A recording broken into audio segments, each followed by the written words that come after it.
Hey, ladies and gentlemen, welcome back to another HD broadcast, and today we're going to be looking at a special set of games. It's actually going to be myself playing as the Red Zerg player, and I know a lot of people have asked me to actually cast games of myself playing, and typically I don't really like to cast myself playing. If I do, I'll do a tutorial video, but I did do these games. These were actually played live over my live stream account a couple of days ago, and there was about 1,000 people watching, and everybody said, you have to cast this game HD, you gotta bring it back onto YouTube.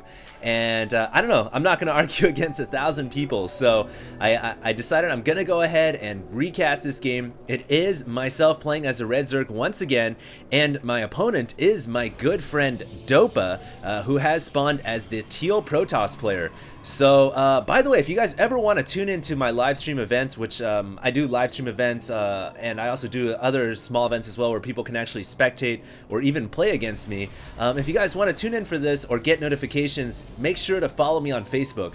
I think there's a link at the front of my channel page, and there'll be a link down below as well. So make sure to follow me if you're a Facebook fanatic, or if you're because I just started to use Facebook and I'm kind of getting into the hang of it, into the groove. Hopefully it doesn't change me too much. But yeah, if you guys notice already, I'm changing my my view style just a little bit. Instead of having all health bars always on, I've decided I'm gonna go ahead and try casting with just selected. And I know it's kind of a preference thing. Sometimes players don't want to see the clutter of a bunch of green and yellow and orange and red health bars, and sometimes it does give you a lot of helpful information. So post down below, tell me what you guys would prefer to see, and I'll try to make it happen. But anyways, getting to this game in hand, looks like Dopa will be opening with his signature Gateway Forge opening, and this is a very, very hard opening to deal with if you're a Zerg player, because Dopa will then try to block off your ramp with pylons, and you guys can see that, and I try to bring my drones in there to intercept the pylons, but unfortunately the drone is just a little bit slower than the probe, because the drone uses a prehistoric method of propulsion, which is those wings. And so the probe did get those pylons up at my ramp, and the nasty thing about this, if you're a Zerg player, is because this will stop you from ever getting your natural expansion in any kind of a timely fashion. The Protoss player will get cannons up behind this pylon wall. It contains you as a Zerg player, and the other thing is, because Dopa has built his buildings out here, it allows him to secure his natural expansion very, very easily. So it's a kind of a twofold attack, and it can be difficult to deal with. Now, what you should do if you're a Zerg player is throw down a spine crawler once you're in this position. With your first queen, try to spread the creep out, and then use the spine crawler to poke the cannons and the pylons away. So that was my strategy here, but one thing that I did have to be careful about was these cannons can actually reach my spawning pool, and Dopa here does have a probe to spot the high ground, so I have to take out this probe, get the probe, and the Zergling's getting in there just in time to pick off that probe before the cannons warped in. So without that probe up there or any kind of a unit, the cannons cannot see the high ground, they cannot hit my spawning pool, and so that was a bit of a close call, but I can breathe a small sigh of relief right now. Back at Dopa's main, he is getting his Nexus down. So he is going to be going for a very, very bold, fast expansion.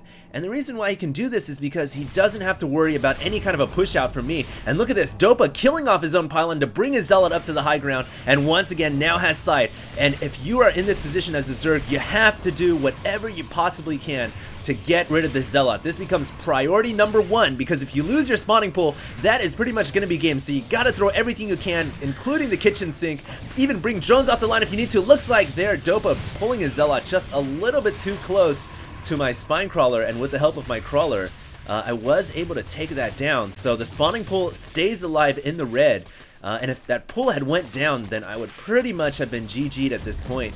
But as you guys can see, this pylon photon cannon contain really doing quite a bit of damage. It's actually forced me to make some use of my gas, getting a Baneling's Nest down, and try to make something happen, because right now I'm so contained inside my one base.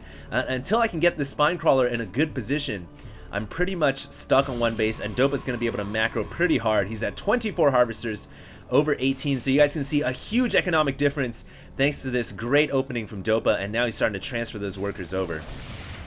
He's also killing off the pylon once again, so he really wants to get up on the high ground to get that vision of my spawning pool, but this time I do have a bunch of lings waiting to intercept that Zealot, and it looks like I am going to be able to get the Zealot out, so good for me. And with that, my spine crawler should be able to poke away these cannons unheeded. But at this point, I realized I was so far behind because I still didn't have my natural expansion. So I needed to make something happen.